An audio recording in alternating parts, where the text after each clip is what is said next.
Capítulo 8. Propósito definido. Sua Majestade procederá agora à revelação dos segredos dos 7 princípios através dos quais os seres humanos podem forçar a vida e fornecer-lhes a liberdade espiritual, mental e física. Não seja econômico ao longo de sua descrição desses princípios. Quer uma ilustração completa de como esses princípios podem ser utilizados por qualquer pessoa que escolha fazer uso deles. Conte-nos tudo o que sabe sobre o princípio do propósito definido. Se por acaso seguir adiante com essa ideia maluca de publicar a minha confissão, você abrirá as portas do inferno e libertará todas as almas que eu busquei ao longo destes últimos séculos. Você me privará de milhões de almas que ainda não nasceram. Você libertará de minha submissão milhões de almas que agora habitam o planeta. Pare, eu lhe imploro. Vamos lá, se abra. Vamos ouvir o que tem a dizer sobre o princípio do propósito definido. Você está colocando água nas chamas do inferno, mas a responsabilidade é sua, não minha. Eu posso, sem sombra de dúvida, também dizer que qualquer ser humano que esteja firme em seus planos e metas pode fazer a vida entregar a ele exatamente aquilo que ele deseja. Isso é uma afirmação muito abrangente, Sua Majestade. Você poderia diminuir um pouco o escopo de sua afirmação?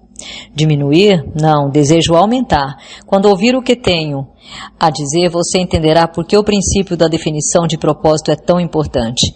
A minha oposição usa um truque muito esperto para me enganar e tirar o meu controle sobre as pessoas.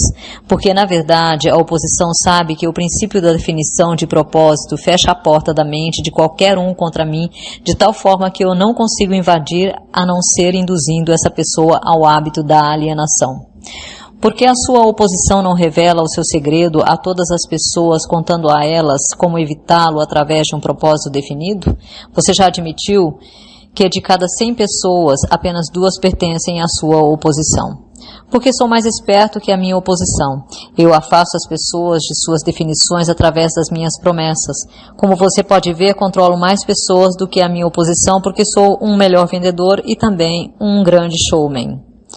Eu atraio as pessoas alimentando-as deliberadamente com os seus próprios hábitos de pensamentos pelos quais elas se satisfazem. O princípio da definição de propósito é algo com que alguém deve nascer ou algo que pode ser adquirido. Todas as pessoas, conforme eu já disse antes, nascem com o privilégio e com o potencial de terem a definição de propósito. Mas 98 de cada 100 pessoas perdem esse privilégio porque não o utilizam e nem tomam consciência de sua existência. O privilégio da definição de propósito pode ser mantido somente através de uma política pela qual a pessoa o adota como um guia para todos os assuntos de sua vida.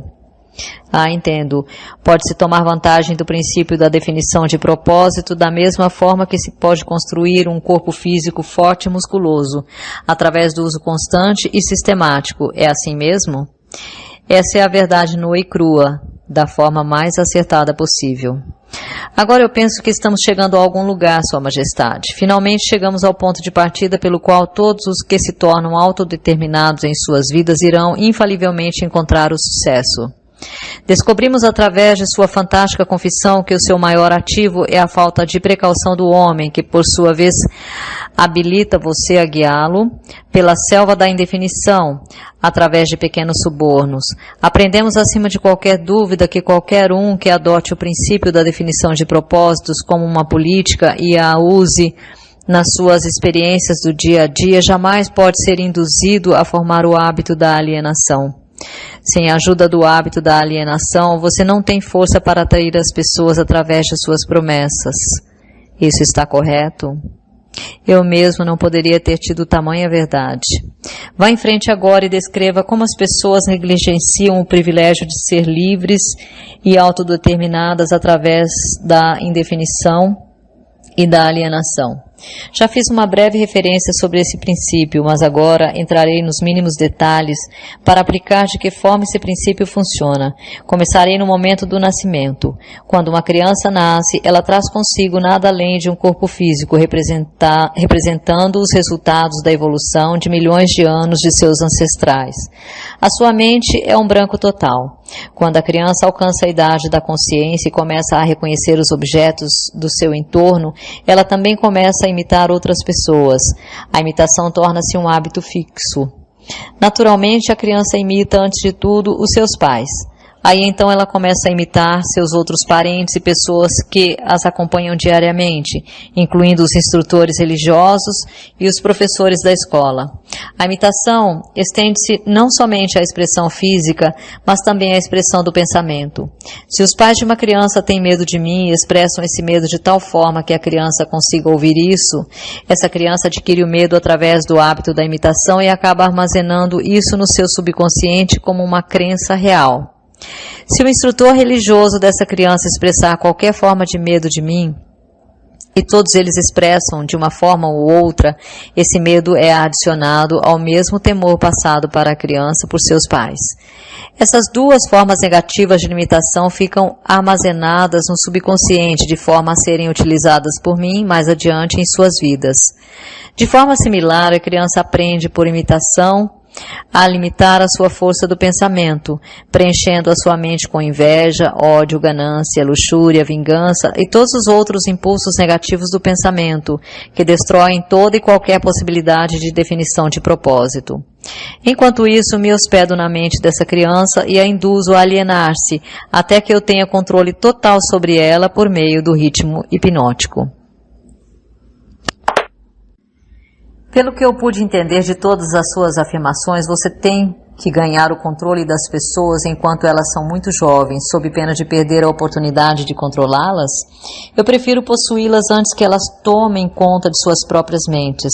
Uma vez que uma pessoa aprenda o real poder dos seus próprios pensamentos, ela se torna positiva e então é muito difícil que ela se submeta a mim.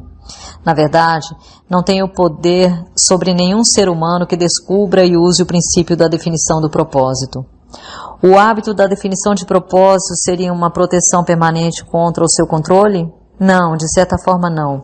A definição fecha a porta da mente para mim, mas ela só mantém as portas fechadas contanto que a pessoa siga o princípio de forma sistemática e permanente, fazendo dele um hábito de vida. Uma vez que a pessoa hesite, procrastine ou torne-se indefinida sobre qualquer coisa, ela está apenas a um passo de deixar essa proteção e ser envolvida por mim e pelo meu controle. Qual a relação que existe entre a definição de propósitos e as circunstâncias materiais de determinada pessoa? Eu gostaria de saber se uma pessoa pode adquirir poder através da definição de propósitos, sem trazer para si o poder da destruição através da lei da compensação. A sua questão limita as minhas ilustrações, porque há tão poucas pessoas no mundo que entendem. Existiram muito poucas pessoas no passado que entendiam como usar o princípio do propósito definido, sem atrair para si mesmas as implicações negativas da lei da compensação. Aqui você está me forçando a revelar um dos meus truques mais valiosos. Estou para contar a você que eventualmente trago novamente para minha causa todos aqueles que escapam de mim temporariamente através do princípio da definição de propósito. A forma de como eu faço essas pessoas retornarem a mim é simplesmente preenchendo as mentes delas com ganância por poder e amor pela expressão egocêntrica até o limite de um indivíduo cair no hábito da violação dos direitos dos outros.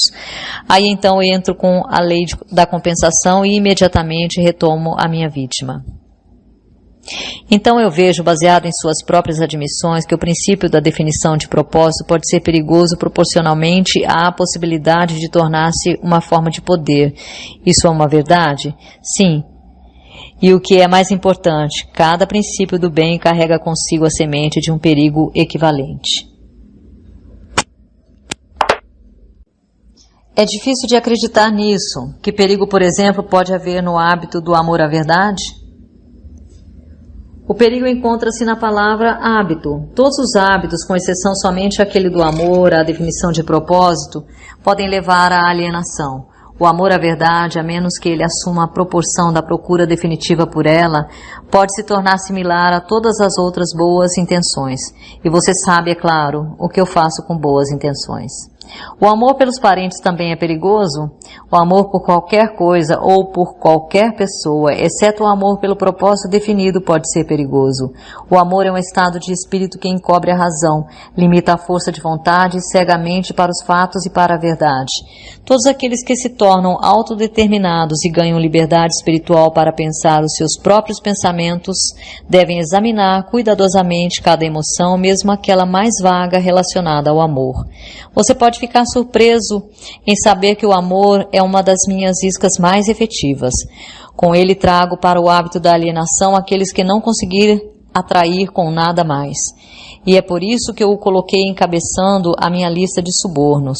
Mostre-me aquilo que uma pessoa mais ama e eu terei a chave para saber como essa pessoa pode ser induzida a alienar-se até o ponto de eu fisgá-la com o ritmo hipnótico. Amor e medo combinados me fornecem as armas mais efetivas com as quais induzo as pessoas a se alienarem. Cada qual é tão útil quanto o outro. Ambos têm o efeito de fazer com que as pessoas negligenciem o desenvolvimento da definição no uso das suas próprias mentes. Dê-me o controle sobre os medos de uma pessoa e adicionalmente me conte o que ela mais ama. Com certeza, pode contar que essa pessoa será minha escrava. O amor e o medo são forças emocionais de tão estupenda potência que qualquer uma das duas tem o poder de retirar a força de vontade e o uso da razão. Sem o poder da vontade e da razão, não há nada mais que possa sustentar a definição de propósito. Mas, Sua Majestade, não valeria a pena viver se as pessoas nunca sentissem a emoção do amor? Ah, você está tão certo quanto a sua razão, mas negligenciou ao não adicionar que o amor deve estar sob total controle da pessoa em todos os momentos. É claro, o amor é um estado de espírito completamente desejável, mas também é um paliativo que pode ser usado para limitar ou destruir a razão e a força de vontade, e ambas devem estar acima do amor em importância para todos aqueles seres humanos que desejam a liberdade e a autodeterminação. Entendo, pelo que você diz que as pessoas que ganham poder devem endurecer as suas emoções, controlar os seus medos e dominar o amor. Isso está correto? As pessoas que ganham e mantêm poder devem tornar-se definidas em todos os seus pensamentos e atos. E se isso é o que você chama endurecer, então sim, eles têm que ser duros. Vamos olhar para as fontes da vantagem de ser definido em todos os assuntos do dia a dia de nossa vida. Qual é mais apto para ser bem-sucedido, um plano fraco aplicado com definição ou um plano forte e profundo aplicado sem definição? Planos fracos têm um meio de se tornarem fortes se forem aplicados com definição. Você quer dizer que qualquer plano definitivamente colocado em ação contínua na busca por um propósito definido pode tornar-se bem-sucedido mesmo que não seja o melhor plano? Sim, é exatamente isso que eu quero dizer. A definição de propósito mais um plano bem elaborado geralmente traz consigo o sucesso, não importando o quão fraco o plano possa ser. A maior diferença entre um plano forte e um fraco é que o plano forte, se definitivamente aplicado, pode trazer sucesso mais rapidamente do que um plano fraco. Em outras palavras, se não se consegue estar sempre certo, então se deve ser sempre definido? É isso que você está tentando me fazer entender? Essa é a ideia. As pessoas que são definidas, tanto em seus planos quanto em seus objetivos, aceitam derrotas temporárias como sendo um sinal para que façam um esforço maior. Você pode ver por si mesmo que esse tipo de política está fadada a ganhar se for feita com convicção. Pode uma pessoa que se move com definição, tanto de planos quanto de propósitos, estar sempre certa de alcançar o sucesso? Não. O melhor dos planos algumas vezes falha, mas a pessoa que age com definição reconhece a diferença entre a derrota temporária e o fracasso. Quando os planos falham, ela os substitui por outros, mas ela não muda o seu propósito, ela persevera. Eventualmente, ela encontra um plano que será bem-sucedido. Um plano baseado em fins imorais ou injustos será tão bem-sucedido e de forma tão rápida quanto um plano motivado por um senso apurado de justiça e moralidade? Através da operação da lei da compensação, todos, sem exceção, colhem aquilo que plantam. Planos baseados em motivos injustos ou imorais podem trazer sucesso temporário, mas sucesso duradouro deve levar em consideração a quarta dimensão, o tempo. O tempo é o inimigo da imoralidade e da injustiça. Ele é o amigo da justiça e da moralidade. O fracasso em reconhecer esse fato como verdadeiro tem sido responsável pela onda de crimes entre jovens do mundo inteiro.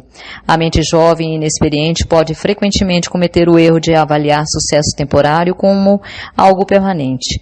Os jovens frequentemente cometem o erro de cobiçar os ganhos temporários baseados em planos injustos e imorais, e negligenciam olhar à frente e observar as penalidades que sempre seguem, exatamente como a noite segue o dia.